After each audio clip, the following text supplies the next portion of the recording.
मागणे हेची आता हनुमंतांची कुळवल्ली राममंडपावेला गेली. श्रीराम भक्तीने फळली रामदास बोले या नामे.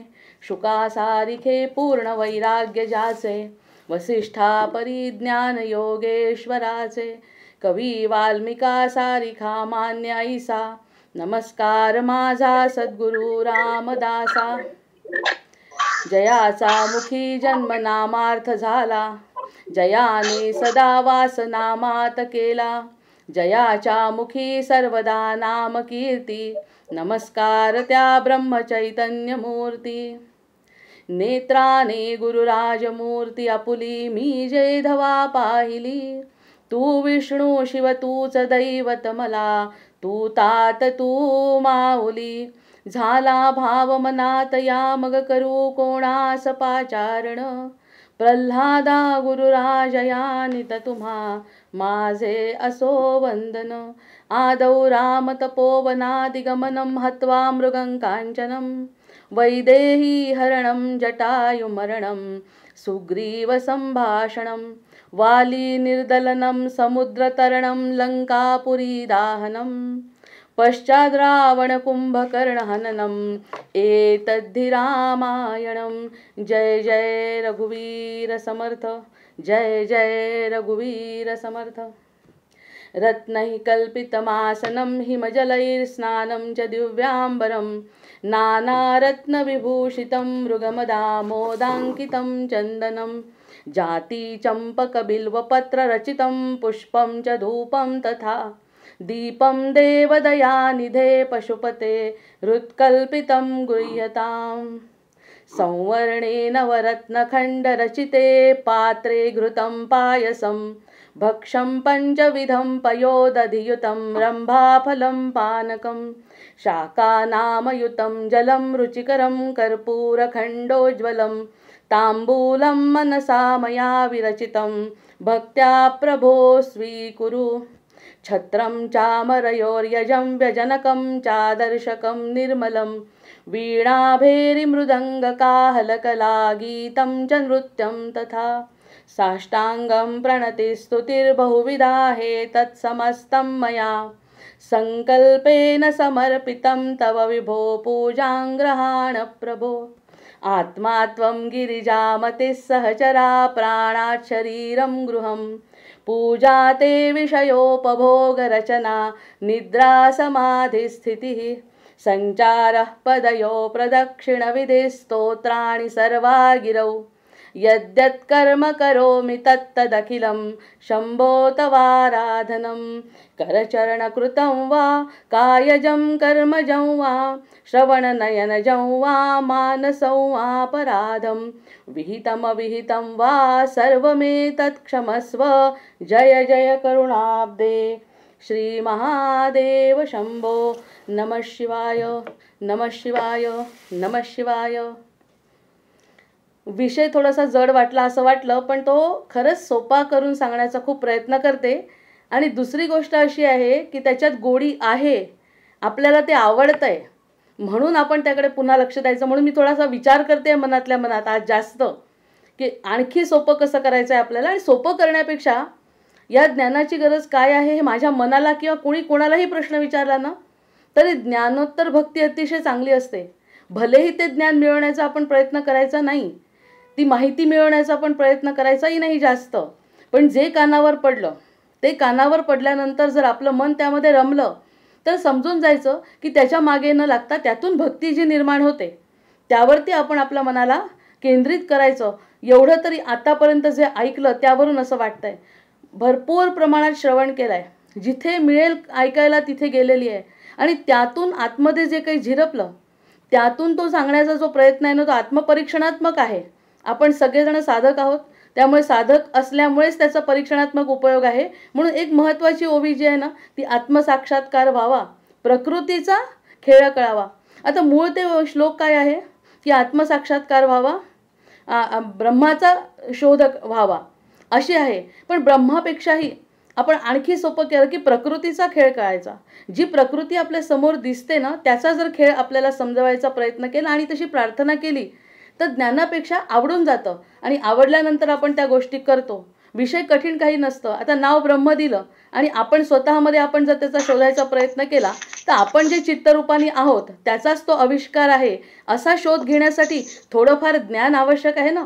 म्हणून ज्ञानाकडे बघायचं. अन्यथा या ज्ञानाचं असं काही फार विशेष मागे लागण्याचं काही कारण नाही.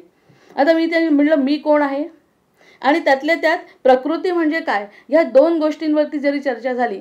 मी कोण आहे, प्रकृतीचा खेळ कळायचा आहे आणि नंतर मग ब्रह्मसाक्षात्कार व्हावा, प्रकृतीचा खेळ कळावा, हा दुसरा आपण श्लोक आपण ॲड करू शकतो. जेव्हा आपण थोडंसं आधी ऐकल्यानंतर तर आपण जेव्हा 4 वर्ण बघितले तर 4 वर्णांमधले दिसणारे जे वर्ण आहेत ना ते आपल्याला खूप पटकन पटले की हा असा दिसायला आहे, हा अशा प्रकारची कामं करतो. त्याला आपण तसं तसं उपमा देत गेलो आणि ते आपल्याला फार पटलं.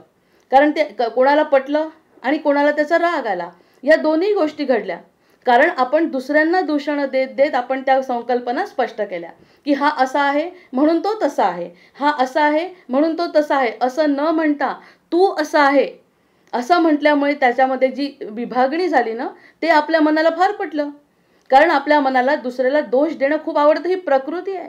आपण प्रकृतीचा जेव्हा शोध घेतो तेव्हा इतरांचा दोष काढण्यामध्ये खूप आनंद मिळतो आणि ती जी संकल्पना आहे हजारो वर्ष आपल्या मनामध्ये घोळत राहिली की हा शूद्र आहे, हा वैश्य आहे, हा क्षत्रिय आहे, हा ब्राह्मण आहे, असं जेव्हा आपण म्हणत गेलो आनंदात जगलो. पण जितक्या तिथे जर आपण राहिलो ना तर पुढे आपण सरकत नाही. आता डॉक्टरसुद्धा आहे एखादा आणि त्या डॉक्टरनी जर ठरवलं की आपल्या जेवढं ज्ञान आपण MBBSला शिकलो तेवढंच MBBSचं घेतलेलं ज्ञान जे आहे कधी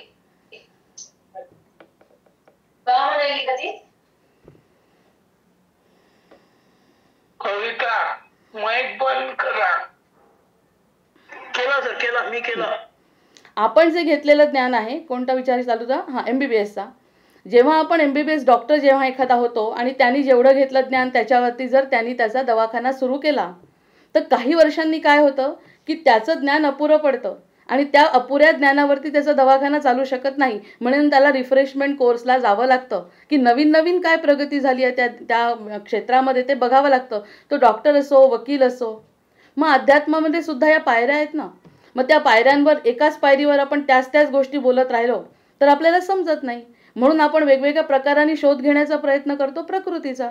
ह्याला आपण ज्ञान म्हणू नाही, आपण त्याला माहिती म्हणू की अशा प्रकारची माहिती गोळा करणारी व्यक्ती जर गोळा करत असेल तर तिचं काहीतरी त्या ठिकाणी अनुभव असेल. जसे संत सांगतात अनुभवानी तसं काहीतरी अनुभव असेल आणि ते ज्ञान म्हणून न घेता आपण त्याचा अनुभव म्हणून घ्यावा.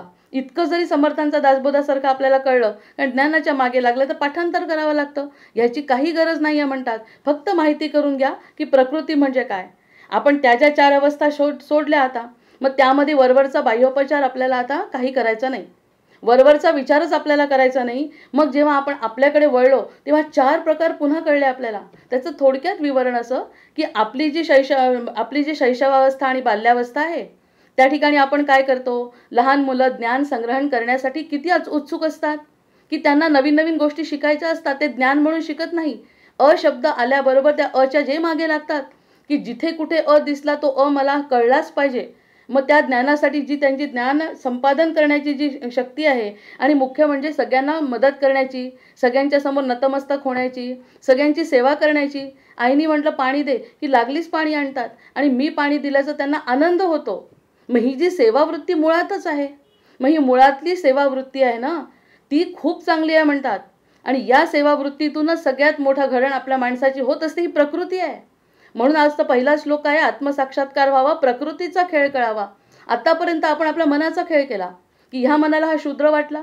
आता प्रकृतीचा जेव्हा खेळ कळतो तेव्हा असं लक्षात येतं अरे शैशवावस्था आणि बाल्यावस्था माझी जी होती जी भलेही मला आता आठवत नाही, कशी माझी बाल्यावस्था गेली ते आठवत नाही, पण जेव्हा वरून आपण बघितलं मोठं झाल्यावर अरे बाल्यावस्थेत आपण असत होतो. हे शिकण्याची माझी जी तळमळ होती, दुसऱ्यांना मदत करण्याची जी वृत्ती होती, ती वृत्ती म्हणजे आज्ञाधारक सेवा व्हावी ती म्हणजे शूद्रावस्था आहे. आणि त्या शूद्रावस्थेचा मला खूप आनंद मिळाला पाहिजे होता पण तो मिळत नाही. म्हणजे समोर देव असला तरी आपल्याला देवाचा आनंद का घेता येत नाही, कारण आपल्याला त्याचं ज्ञान नाही. म्हणून त्या गोष्टीचा विचार करायचा आणि काय आहे ते, कुठे आनंद आहे हे मिळवण्यासाठी जेव्हा हा विचार केला तेव्हा आपल्यातला शूद्र जागा झाल्यावर पुन्हा ती वृत्ती जागृत व्हायला पाहिजे. बालपण देगा देवा असं जेव्हा म्हणतात तेव्हा ती शुद्रवृत्ती येत नाही. फक्त आपल्याला ते वाटतं आपल्याला त्यातला आनंद मिळावा. पण तो जे सेवा करतो ती सेवावृत्ती आणि ज्ञान संपादन करण्याची त्याची जी क्षमता आहे, लहानपणी 1 ते 5 वयामध्ये किती लवकर शिकतो व्यक्ती. इतकं लवकर की आता 55व्या वर्षी जर आपण शिकायचं ठरवलं त्या गोष्टी जमत नाहीत. मग ही शुद्रावस्था किती आवश्यक अवस्था होती आपली ते आपल्याला कळतं. मग किशोरावस्था म्हणजे गृहस्थ आहे सांगितलं. गृहस्थ सगळं जमा करतो आणि सगळं जमा केल्यानंतर तारुण्यावस्था आणि गृहस्थावस्था बोललो. मग प्रौढावस्था म्हणजे वानप्रस्थ. ज्या ठिकाणी हे सगळं मिळालंय ना आपल्याला, त्याचं ते सगळं मिळाल्यानंतर आता ते इतरांना वाटून द्यायची ही जी वेळ आहे ती करत नाही आपण. आता जरी आपल्या ही गोष्ट ज्ञानरूपी माहितीतून आपल्याला जर हे कळलं की हे जे आपल्याला मिळालंय, पैसा असो, ज्ञान असो, आणखी काही असो आपल्याजवळ, ते सगळं आपल्याला इतरांना द्यायचं आहे. मग ती प्रौढावस्था म्हणजे वानप्रस्थ आहे. मनानी वानप्रस्थ.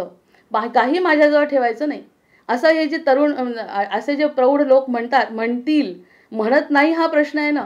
म्हणजे आपण आपलं जेव्हा निरीक्षण करतो तेव्हा प्रकृती किती छान सांगते आपल्याला. ह्या दृष्टीने जरी आपण हा अभ्यास केला तरी त्या दृष्टीने बघितलं की असं वाटतं आता आपल्याजवळ जे आहे आपल्या वयाप्रमाणे प्रकृती जसं देते आहे त्याप्रमाणे जसं माझ्याजवळ आहे आता ते माझ्याजवळ ठेवण्याची गरज नाही. लहानपणी मिळवायचं असतं, मधल्या काळामध्ये वाढवायचं असतं आणि ह्या प्रौढावस्थेमध्ये वानप्रस्थ जेव्हा येतो त्या वानप्रस्थामध्ये देऊन टाकायचं. मग देऊन टाकण्याला वानप्रस्थ म्हटलंय आणि देऊन टाकल्यानंतर चौथी जी अवस्था आहे वृद्धावस्था त्याला संन्यास म्हटलंय. आता हे देऊन टाकलंय तरीही सुद्धा जर माझ्याजवळ कोणी आलं, सगळं माझ्याजवळचं देऊन टाकलंय, पैसा देऊन टाकलाय आणि माझ्याजवळचं सगळं ज्ञान सुद्धा असं वाटून टाकलंय, पण याच्यानंतर जरी कोणी आलं 90व्या वर्षी आपल्याकडे कोणी, आपण 90 वर्षाचे असताना जर कोणी आपल्याजवळ आला तर त्याला मदत करण्याची तयारी पाहिजे, मार्गदर्शन करण्याची तयारी पाहिजे. कारण बुद्धी आणि ज्ञान कधी वाया जात नाही. त्यामुळे ते संन्यासाश्रमामध्ये निरपेक्षपणे काहीही स्वतःजवळ नसताना अनुभवाच्या भरोशावर जर आपण कोणाला देऊ शकलो, जिथली वस्तू तिथल्या तिथे ठेवली, नको तिथे न बोलता, कोणी मागितलं नाही ज्ञान द्यायचं नाही, कोणी मागितली वस्तू द्यायची, तीही निरपेक्षपणे. आता ह्या 4 अवस्था प्रकृतीने आपल्याला शिकवल्या. तर मग अशा दृष्टीने जर विचार केला तर खरंच हे ज्ञान म्हणून कठीण वाटत नाही. मग आपण इतर गोष्टींमध्ये जे लक्ष देत होतो त्यापेक्षा आपल्या या 4 अवस्थांकडे जेव्हा बघतो तेव्हा क्षत्रियांनी काय केलं आणि वानप्रस्थामध्ये काय केलं, शूद्रांनी काय केलं आणि ब्राह्मणाचं काय कर्तव्य आहे हे आपल्याला कळलं. हे माहिती झाल्यानंतर आपण आपल्या स्वतःकडे तसा विचार नाही का करू शकत. माहिती ज्या गोष्टी नाही त्याच्यावरती कशी चर्चा करणार आपण, आणि तसं वागणं तर प्रश्नच नाही. कळल्यावरच आपण तसं वागू, नाही तर त्या गोष्टी जशा पूर्वापार चालत आल्या आहेत, जसं जशा परंपरा आपल्याला पटतात तसं तसं आपण करतो. पण हा रिफ्रेशमेंट कोर्स आहे. नवीन नवीन पद्धतीने जर आपल्याला माहिती समोर येत असेल आणि ती मुख्य म्हणजे आपल्याला पटत असेल तर आपल्याला ती गोष्ट आनंदाने घ्यायला पाहिजे. मग आता हे झालं. त्यानंतर आणखी मध्ये गेलो होतो आपण, थोडंसं घेते आहे त्याचं. हे झालं आपल्याला आपल्या स्वतःच्या वयाच्या अवस्था, की बाल्यावस्था, प्रौढावस्था, तारुण्य, बाल्यावस्था आणि वृद्धावस्था.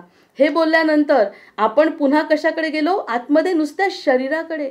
आत्ताचं सध्याचं शरीर म्हणजे आता त्या अवस्था सोडल्या 100 वर्षाच्या, आता शरीरावरती केंद्रित केलं. आणि शरीरावरती काय सांगितलं त्यांनी, पुन्हा माहिती काय मिळाली, माहिती ही मिळाली की म्हणजे देव किती हुशार आहे. या ठिकाणी आपण प्रत्येकाने टाळ्या वाजवायला पाहिजे या गोष्टींनी, मनातल्या मनात, आणि म्हणायला पाहिजे कृतज्ञ मी, कृतार्थ मी. प्रत्येक ठिकाणी त्याचं एक अशी की नाही एक प्रकारची शिस्त आहे, प्रत्येक गोष्टीत त्याच्या शिस्त आहे. असं विनाकारण कुठे काही भरकटत नाही. आपण कुठेही गेलो की तिथेच राहतो, तिथेच भरकटतो. असं भरकटणं परमेश्वराला मान्य नाही. मग त्यांनी सांगितलं तुला जो देह दिलाय तो सुद्धा पशूंसारखा नाही आहे. पशूंसारखा असता तर तुला विचारचक्र दिलं नसतं.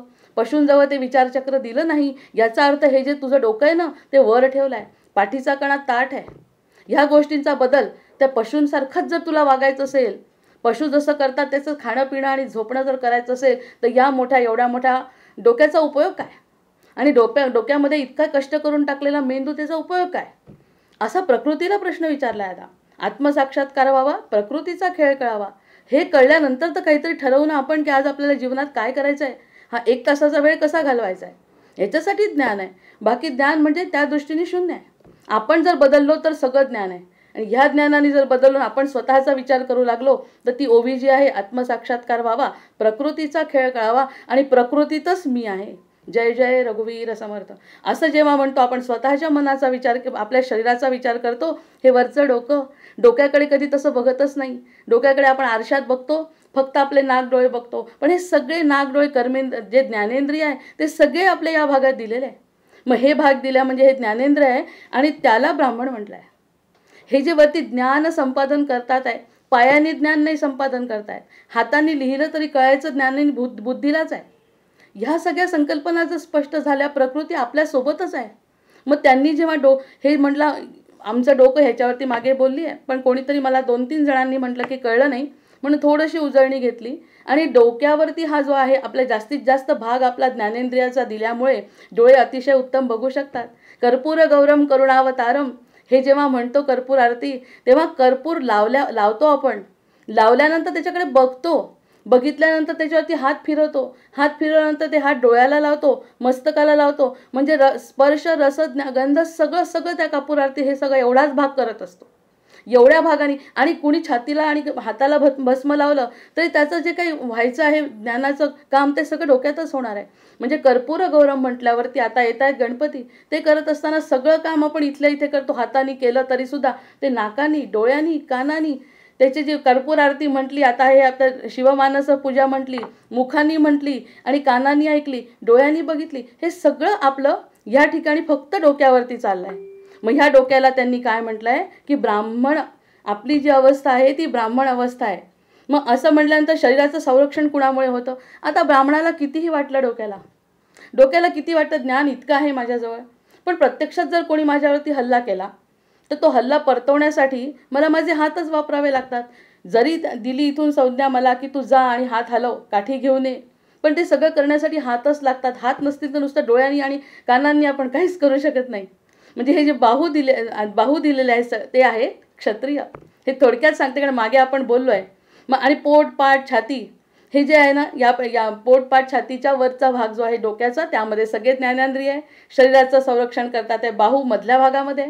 नंतर मधलं जे पोट आहे ते पोट त्यांनी कशाला म्हटलं आहे की वैश्य जसे सतत कार्य करतात पैसा मिळवण्यासाठी. एखादा व्यापारी आहे आणि जो व्यापारी एकदा दुकानात बसला, त्यांनी खरं तर 10 ते 6 बसायला काय हरकत आहे, नोकरी आहे तर. जशी नोकरी करतात चाकरमानी लोक 10 ते 6 जातात, 58व्या वर्षी रिटायर होतात. पण त्यांना वैश्य नाही म्हटलंय. वैश्य कुणाला म्हणते? सकाळी 6लाच उठतो तो, डबासुद्धा बायकोला म्हणतो मला दे, आणि तिथेच डबा खातो, संध्याकाळी चहासुद्धा तिथेच पितो, 11 वाजेपर्यंत येत नाही घरी.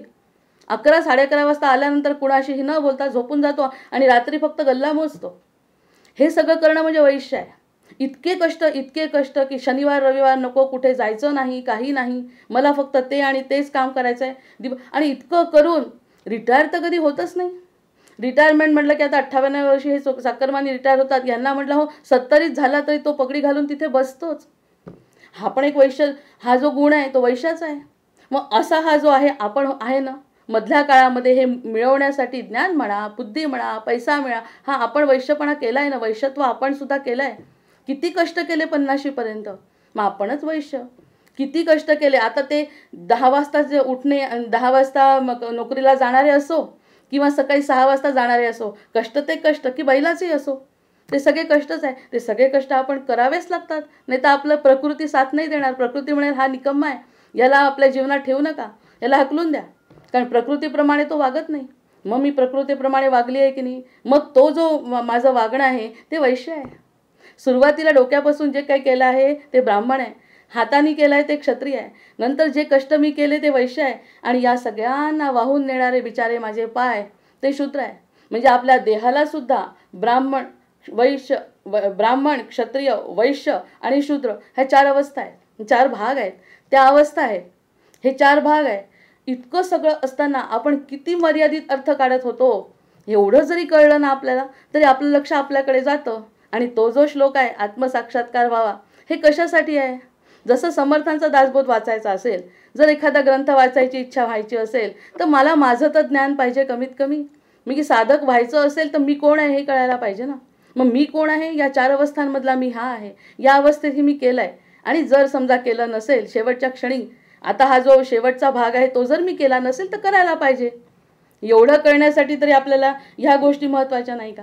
आता हे झालं आपल्या देहाचं.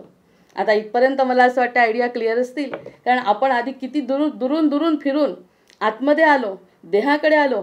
आता देहाच्या वरच्या भागाबद्दल सुद्धा बोललो. डोकं, छाती, पोट आणि पाय या चारही भागांवरती बोललो. हे पुन्हा 4 वर्ण आपल्याला पटले म्हणून बोलले, पटले जाणवले म्हणून बोलले, बोलल्यानंतर जाणवले की ते दुसऱ्यालाही जाणवतात. मग आता तिसरा जो सूक्ष्मदेह आहे आपला, तो सूक्ष्मदेहावर सुद्धा बोलले. आमच्याजवळ काय काय आहे काही माहिती होतं का आतापर्यंत? आपल्याला फक्त हे हात आहे, डोळे आहे, पाय आहे, कान आहे आणि एवढं करायचं आहे. एवढं जर माहिती असेल तर पुढे सरकू नाही शकत ना. जसा मेडिकलचा रिफ्रेशमेंट कोर्स असतो, जसा इंजिनिअरिंगचा रिफ्रेशमेंट कोर्स असतो, तसा हा आमचा रिफ्रेशमेंट कोर्स आहे. ज्या कोर्समध्ये द्विज होतो आपण, दुसऱ्यांदा जन्मतो. दुसऱ्यांदा केव्हा जन्मतो? जेव्हा मला माझी जाणीव होते. जेव्हा मला माझी जाणीव होईल तेव्हाच तर जाणवेल ना मला काय करायचं आहे. असा हा सल्ल्यात्मक नसून आत्मपरीक्षणात्मक विषय आहे. मग या ठिकाणी म्हटलं आतमध्ये जर जायचं असेल, स्थूल देहाचं पाहिलं ना आपण, किती कमी महत्त्व आहे स्थूल देहाला. कुणाला जर आपण साधं बक्षीस दिलं आणि त्याला म्हटलं एखाद्याचा वाढदिवस आहे आणि त्या वाढदिवसाला जर आपण एखादी गोष्ट त्याला नेऊन दिली आणि ती त्यांनी घेतली, तर आपल्या ह्या स्थूल देहाने दिली, त्याच्यापर्यंत पोहोचलीच नाही आणि त्यांनी जर आपल्याला धन्यवाद म्हटले नाही तर आपल्याला वाईट वाटतं. मी 200 रुपयाची वस्तू घेतली आणि 200 रुपयाची वस्तू घेऊन सुद्धा त्याला दिल्यानंतर त्याचा साधा धन्यवादाचा फोन नाही. बरं, धन्यवाद म्हटलंही त्यांनी, त्याच्यामध्ये कोरडेपणा आहे असं जेव्हा जाणवतं, तर आपण आपल्या मनाला प्रश्न विचारायचा, जे 200 रुपयाचं मी दिलं ते खरंच मनापासून दिलं का? का मी कोरडी होती म्हणून त्यांनी कोरडेपणाने उत्तर दिलं? देवानी सुद्धा तेच म्हटलंय. देव म्हणतो इतकं सगळं मी तुला मनापासून दिलंय, माझ्या हृदयापासून दिलंय, कोरडेपणाने धन्यवाद म्हणतो मला? मग स्थूल देहाने म्हणलेला धन्यवाद भगवंताला कसा मान्य होईल? आपल्याला जर स्थूल देहाने जर एखाद्याने धन्यवाद दिला आणि तो जर कोरडा वाटला, आणि वाटतोच म्हणून तर माणसं दुरावतात. ओलेपणाने जर आपण खरंच मनापासून कोणासाठी तरी काही केलं, एक शब्द जरी कुणाचा प्रेमाचा आला, डोळ्यात टचकन पाणी येतं. मग स्थूल देहाचं कामच नाही काही.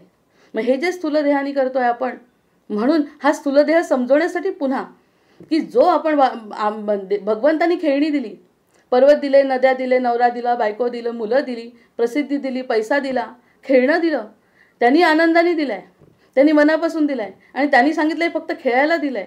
आणि तू फक्त मनापासून जे मी दिलंय ना त्याचा विचार जर केला, आतमध्ये मी काय जाणवलं तुला की मी तुला काय दिलंय, म्हणजे आत्मसाक्षात्कार व्हावा, प्रकृतीचा खेळ कळावा, असा जर तो विचार केला, तर मी काय दिलं त्यापेक्षा मी कोण आहे याकडे तुझं लक्ष जाईल. मग तिथे अहम ब्रह्मास्मी म्हणतात, वेदांची वाक्य आहेत ती, त्याच्याशी आपल्याला काही घेणं देणं नाही.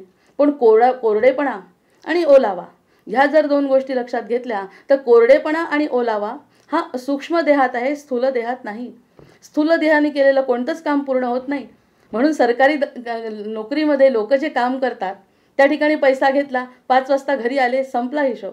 कुठे मन लावतात? आणि तेच काम करायला जर सरकारी शाळेमधली शिक्षिका आणि घरी प्रायव्हेट क्लासेसमध्ये शिकवणारी शिक्षिका ह्यामध्ये विद्यार्थ्यांकडे किती लक्ष देते ती? याचं कारण तिला त्याच्यातून मिळणारे परिणाम. या ठिकाणी तिला परिणामांचं काहीच नाही.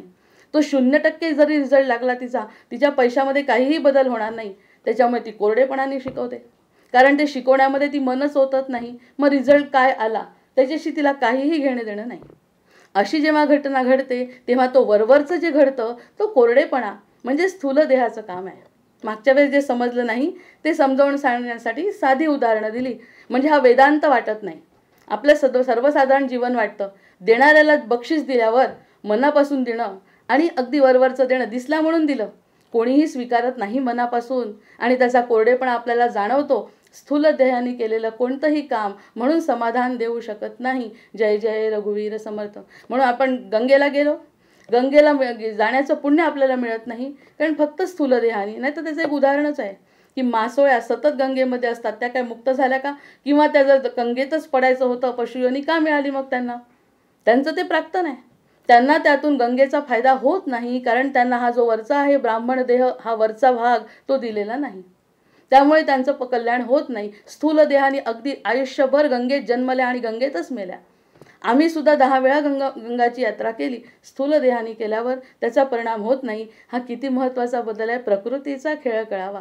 माझी प्रकृती आतमध्ये चाललो आहे आपण, आणि त्या ठिकाणी परिचर्या, मग तीर्थाटन, व्रत वैकल्य, हे जे मनापासून जर केले परिणाम मिळत आहेत.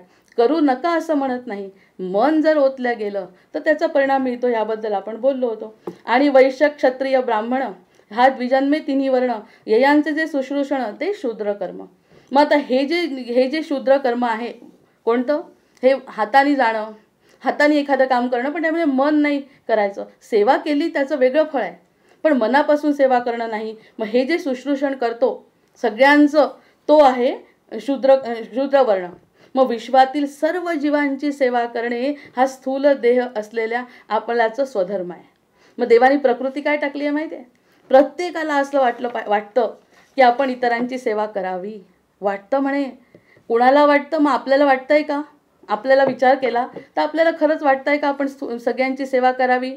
वाटतंय आतमध्ये, मन ऐकत नाही. मग ते मन सूक्ष्माकडे नेत आहे. जे वाटतंय ते सूक्ष्म आहे आणि मन स्थूलाकडे जात आहे, की तो म्हणतो करू नको, तो नाही करत मी कशाला करू. हे जे द्वंद्व आहे ते स्थूलाचं आणि सूक्ष्माचं आहे. म्हणून आपला हा जो सूक्ष्म देह, मग म्हणून सूक्ष्म देहाला वैश्य म्हटलंय. वैश्य म्हणजे ज्या ठिकाणी मन, बुद्धी, चित्त आणि अहंकार हे वेदांताचे जरी शब्द असले तरी आपल्याला आता समजतं की देणारा देऊन जातो. मनापासून दिलं नाही, त्याच्यामध्ये मन नाही, त्याच्यामध्ये बुद्धी नाही, त्यामध्ये स्वतःचा अहंकार आहे. आणि सूक्ष्म असं जर काही कोणाला दिलं आणि ते जर त्याच्या उलट केलं, मन ठेवलं, बुद्धी ठेवली आणि अगदी मनापासून फुलं आणली. शबरीने नाही का दिली? शबरीने किती मन लावलं असेल, किती मन म्हणजे पूर्ण जीवनच घातलंय. मग या सगळ्या गोष्टी शबरीने केल्या, ते सूक्ष्म देहाने केल्या. स्थूलाला तिने महत्त्व दिलं नाही. हा अतिशय साधा सरळ आपल्याला वेदांताचा आधार न घेता सुद्धा का बरं परिणाम मिळत नाही आणि का बरं परिणाम मिळतो. म्हणून त्यांनी त्या म्हणजे सूक्ष्माबद्दल ती ओवी पण आहे की ज्यात म्हटलं आहे, जेथवरी मना तुझा असे वारा, तेथवरी थारा सुखा नाही.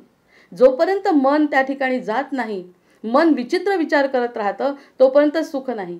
मनाला बाजूला केलं तर कुठे आपल्याला खरा आनंद मिळू शकतो. वृत्ती, द्रव्य, भूमी ह्या सगळ्या गोष्टी मिळवण्यासाठी जो आपला पसारा मांडला, तो पसारा मांडत असल्यामुळे आपलं मन त्या ठिकाणी लावल्यामुळे भगवंताकडे म्हणजे हृदयाकडे मन वळलं नाही. हा आपला जो धर्म, हा आपला जी अवस्था आहे ती आंतरिक अवस्था सुद्धा 4 मध्ये विभाजित केलेली आहे. मग आता धनार्जन करणारा वैश्य मानव आणि कल्पना करणारं मन आणि बुद्धी हे स्वतःची कधीही साधना करत नाही. मी स्वतःला ओळखायचं असेल ना तर मनाला बाजूला ठेवावं लागतं. पटतंय ना आता?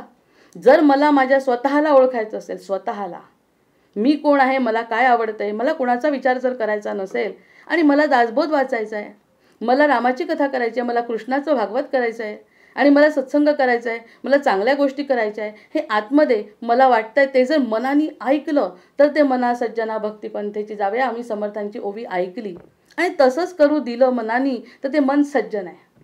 मग यावरती साधना कोण करू देत नाही? आपलं मनच करू देत नाही. म्हणजे प्रकृतीतला जी अवस्था आहे सूक्ष्माची, म्हणजे सूक्ष्म देह म्हणजे कशाला म्हटलंय त्यांनी, आणि आत्मारूपी अलक्ष धन प्राप्त करणारा आणि स्थितप्रज्ञ संतोषरूप धनार्जन करणारा सूक्ष्म देहच खरा वैश्य आहे. मग त्या वैश्यांनी काय केलं होतं? त्या वैश्यांनी सतत सतत सतत धन मिळवण्यासाठी कष्ट केले. तसे या मनाला सांगायचं, मना रे, ह्या सगळ्या गोष्टीमध्ये काही नाही आहे, या गोष्टीमध्ये समाधान मिळू शकत नाही. असं जेव्हा त्याला पटवलं तेव्हा तो देवासाठी किंवा स्वतःच्या उन्नतीसाठी प्रयत्न करतो. जर तो तसा करत असेल तर तो वैश्य धर्म आहे, जो आपलाच आहे. आपला हा वैश्य धर्म अतिशय उदात्त असा धर्म आपण जर सांभाळला आणि मनाला सांगितलं, मनाला बाजूला केलं, ती ओवी जेथवरी मना तुझा असे वारा, तेथवरी थारा सुखा नाही, असं जेव्हा मनाला पटवलं मग तो वैश्य धर्म झाला.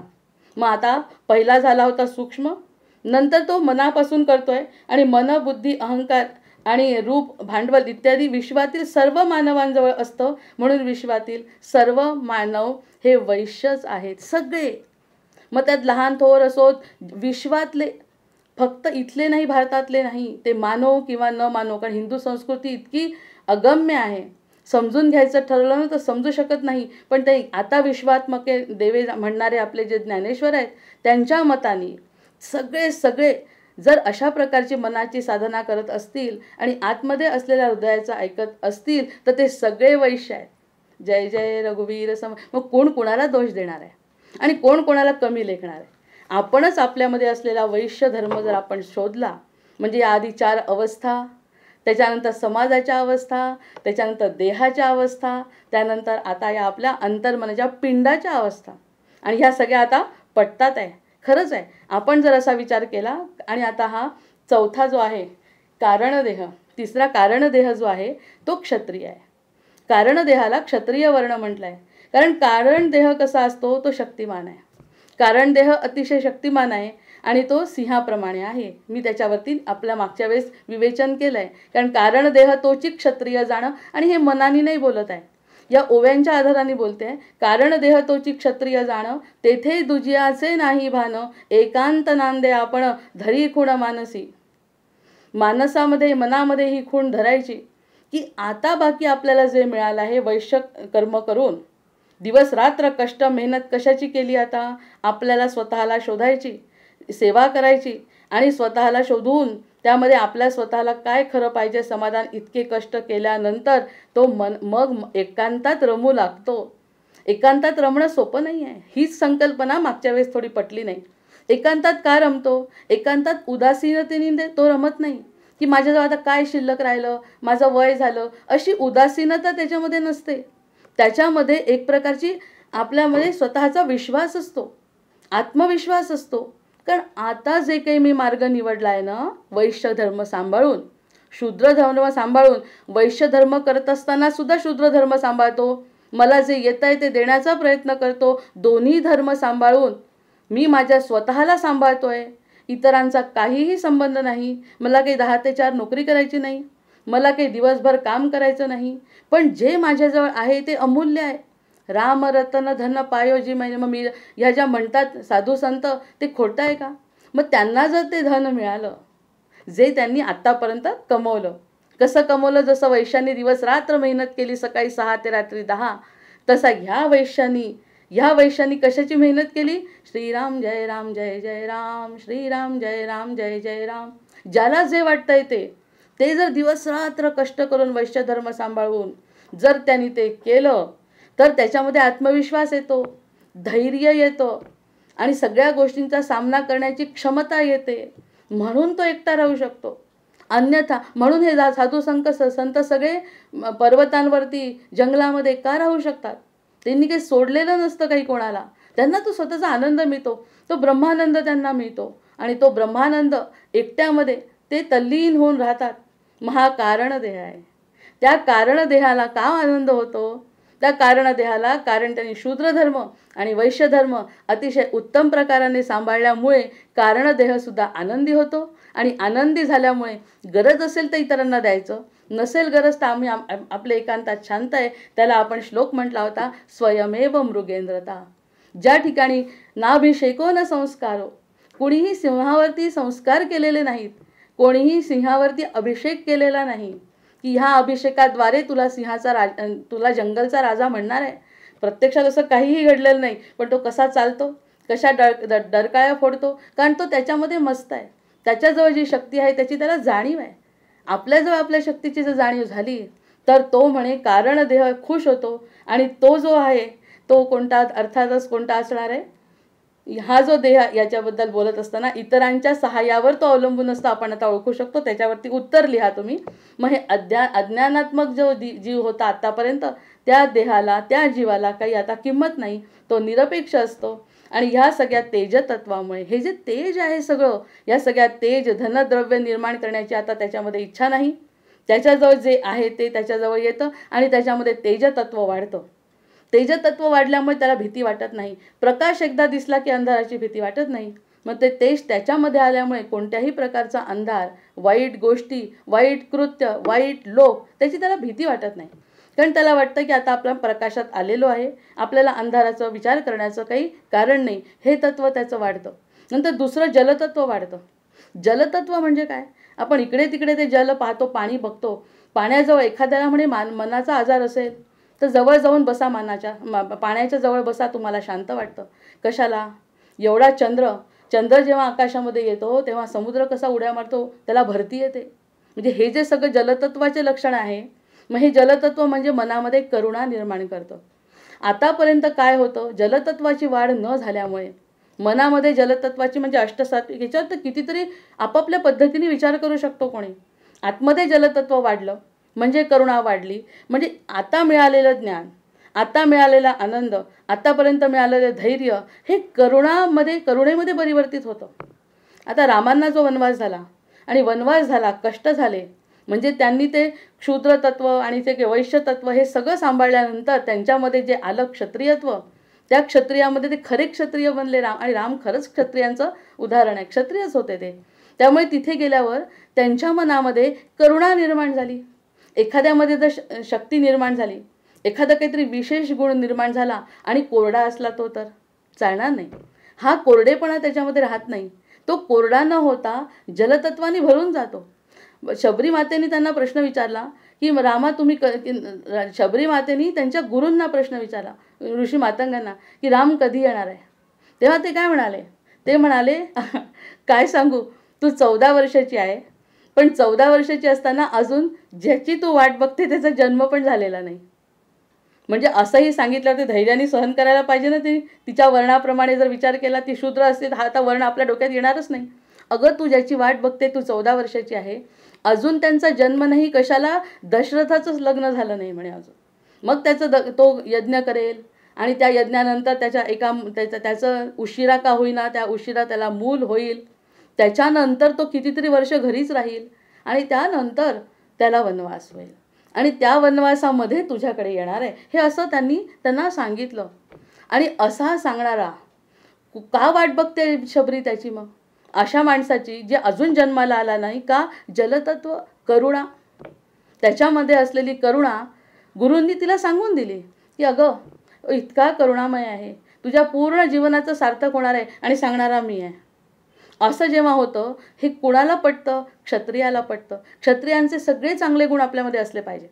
क्षत्रियांच्या म्हणजे आता सतत विचार सकारात्मकच करायचा आहे, नकारात्मक करायचं नाही. प्रत्येक गोष्टीला अपवाद असतात, आपण फक्त चांगले उचलायचे.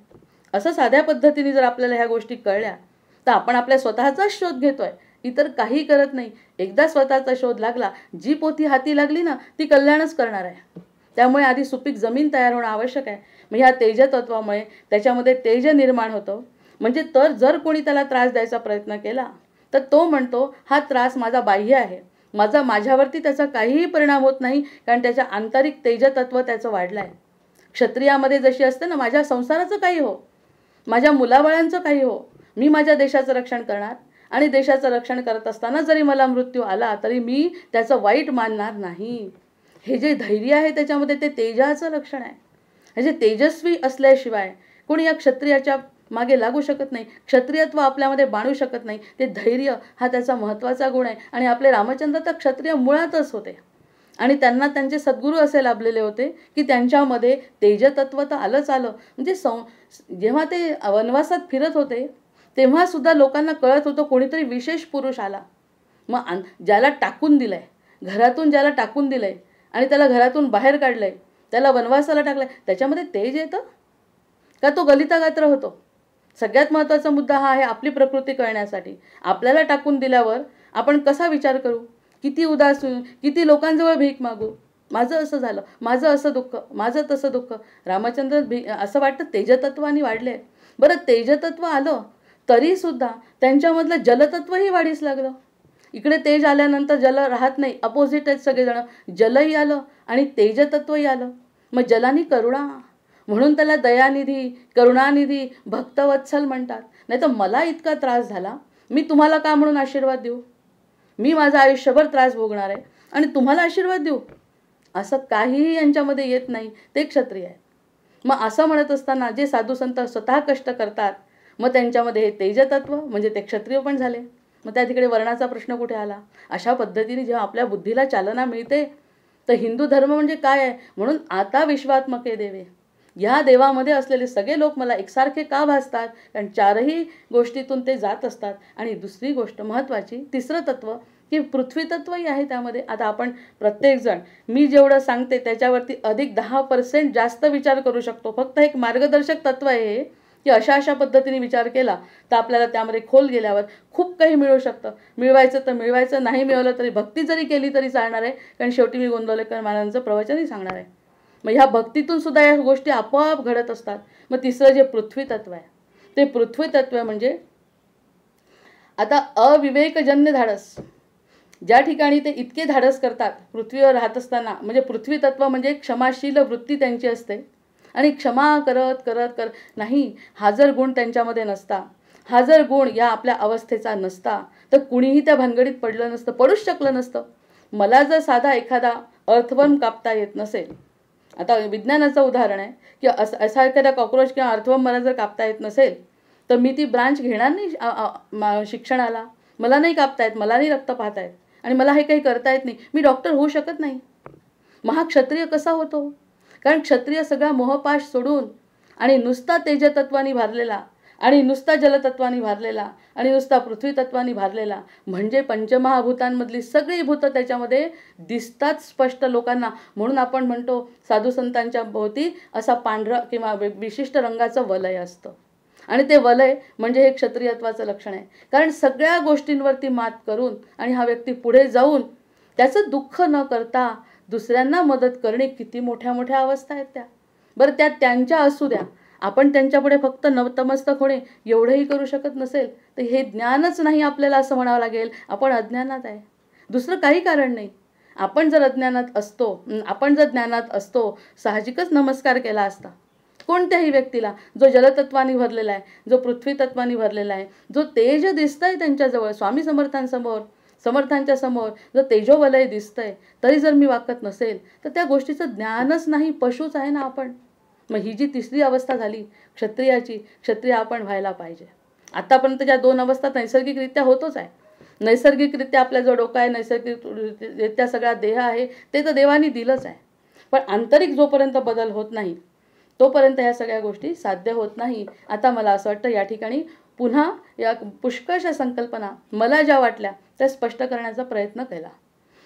आता चौथा जो देह आहे तो याहीपेक्षा वेगळा आहे. तो महाकारण देह आहे.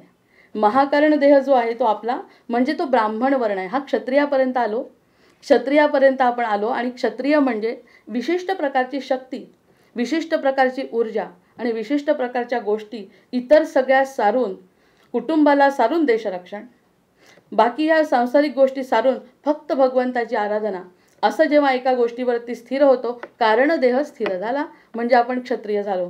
पण आता जो चौथा आहे ना महाकारण, आता ब्राह्मणत्वाकडे जातोय.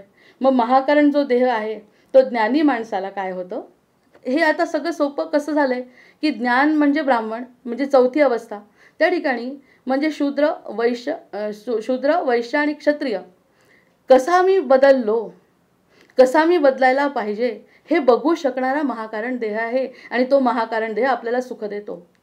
तो म्हणतो की अरे, बाल्यावस्थेमध्ये जे नुसता शरीराने वाढला होता, आता शरीराने वाढताना याच्यामध्ये काहीच बदल न झाला, पाहणारा कोण आहे? आपलाच देह, आपलाच आतमधला कोणीतरी बघताय ना. प्रत्येक ठिकाणी परमेश्वर नाही बघत आहे. आत्मसाक्षात्कार व्हावा, प्रकृतीचा खेळ कळावा, असा आपली एक प्रार्थना आहे. मग हे जे 3 बदल आपल्यामधले झाले, कोणते? आपणच शूद्र झालो, आपणच वैश्य झालो, आपणच क्षत्रिय झालो. व्यवस्थित मार्गाने जे हवंय ते जर घडलं तर तो महाकारण देह आहे ना, तो महाकारण देह म्हणजे सूक्ष्म स्थूल या सगळ्या गोष्टींचं त्याला समज येते. खूप छान वाटतं त्याला की जसं मला आतमध्ये वाटत होतं तसा हा व्यक्ती शूद्र झाला, वैश्य झाला आणि क्षत्रिय झाला. आता त्याच्यामध्ये ते धैर्य आलेलं आहे, त्याच्यामध्ये ती क्षमा आलेली आहे, त्याच्यामध्ये ते तेज तत्व आता भरलं आहे. हे बघणारा मी म्हणजे आपलाच आपण परीक्षण करतो. आतापर्यंत आपण शाळेमध्ये जातो, आपण परीक्षा देतो, त्याचे गुण शिक्षक देतात आणि त्या गुणांचं आपण सेलिब्रेशन करतो. आता आपल्याच गुणांचं सेलिब्रेशन आपल्याला करायचं आहे. देवाची व्यवस्था किती जबरदस्त आहे. या देवाच्या व्यवस्थेवर खरं तर नतमस्तक व्हायला पाहिजे. या ज्ञानापेक्षाही कसं मला निर्माण केलं आणि मलाच माझा आनंद कसा दिला, तो हा चौथा देह म्हणे रात्री विचार करतो. रात्री म्हणजे त्याची एक वेळ असेल, आपण त्याच्यावरती स्वयंचिंतन करू.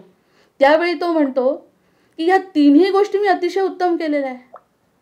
मग तो कुणी काही म्हणो त्याला, तो म्हणतो मी आनंदात आहे, परमानंदात आहे, ब्रह्मानंदात आहे, कारण माझ्या 3ही अवस्थांना मी न्याय दिला. आता या ठिकाणी छोटंसं उदाहरण आहे. जर कोणी म्हटलं की हा अतिशय चांगल्या पद्धतीने त्यांनी कॉम्पिटेटिव्ह एक्झाम पास झाला, असं जर एखाद्या व्यक्तीने म्हटलं एक किती छान कॉम्पिटेटिव्ह एक्झाम तो पास झाला, तर तो काय म्हणतात, तुम्ही कसा अभ्यास केला हो? तर तो काय उत्तर दिला, ज्या वर्षी जो अभ्यास होता तो मी अतिशय उत्तम केला. पहिलीपासून तर आता MSc पर्यंत मी प्रत्येक वर्षी व्यवस्थित अभ्यास केला. मार्क कितीही मिळो मला, माझ्या संकल्पना स्पष्ट होत्या. तो म्हणतो पहिलीतही मला सगळं समजत होतं, दुसरीत गेलो दुसरीतही समजलं, तिसरीत असं उत्तर देतात बघा आजकाल. त्यांनी म्हटलं की तू इतकी सुंदर कारण कॉम्पिटेटिव्ह एक्झाममध्ये कोणताही प्रश्न केव्हाही विचारला जातो, तेव्हाही तो मुलगा व्यवस्थित उत्तर का देऊ शकतो? कारण ज्यावेळी जे करायला पाहिजे ते त्यांनी उत्तम केलेलं असतं, त्यामुळे त्यावेळी त्याला ते आठवतं. आणि एखादी गोष्ट नाही आठवली तर तो परीक्षक म्हणतो ठीक आहे, 8 गोष्टी तू बरोबर सांगितल्या म्हणजे तुझा अभ्यास अतिशय उत्तम चालला होता, हे सांगणारा तो परीक्षक असतो. आणि परिणाम त्याच्या समोर असतात की रे बाबा रे, तू IAS ऑफिसर झाला कारण तू आयुष्यभराचे जे कष्ट आहेत ना ते तिथे तुझे मार्गी लागले. तसा हा महाकारण देह काय सांगतो, बाबा रे, तू 3ही अवस्था मी ज्या तुला दिल्या प्रकृतीच्या नियमाने त्या अतिशय उत्तमपणे पार केला. एक प्रकारचा विश्वास तो देहाला सुद्धा देतो. मग देहाला दिल्यावर देह तेजपुंज होतो, देहामध्ये बदल आपण. आणि इकडे आपण कष्ट करत राहिलो तर देह थकत जातो, वळ्या पडतात. शरीराचं काय होतं अवस्था आपल्याला माहिती आहे. पण जर अंतःकरण देह म्हणजे महाकारण देह जर आनंदी असेल आणि त्यांनी जर पावती दिली, शिक्का मारला, बाबा रे तू अतिशय उत्तम केलं, वृद्धत्व जाणवतच नाही त्याला. म्हणून त्याचा देह म्हणजे 120 वर्षाचे जे म्हातारे संत बघतो त्यांच्यामधलं तेज बघितल्यावर तरुण मुलाला सुद्धा लाजवेल असं त्यांच्यामध्ये तेज कसं निर्माण होतं? कारण त्यांचा जो ब्राह्मण धर्म आहे त्यांचा, तो ब्राह्मण धर्म सर्व बघत असतो. शूद्र वैश्य क्षत्रिय यांनी अतिशय उत्तम पार केलंय, त्यामुळे त्याच्यामध्ये एक प्रकारची दिव्यता प्राप्त होते. जय जय रघुवीर समर्थ. जागृती, स्वप्न आणि सुषुप्ती या 3ही अवस्था आपल्या ज्या आहे त्या 3ही अवस्थेत तो स्थिर असतो. म्हणजे जागेमध्ये आपण स्थिर आहे, जागेपणी स्थिर आहे, स्वप्नात स्थिर आहे.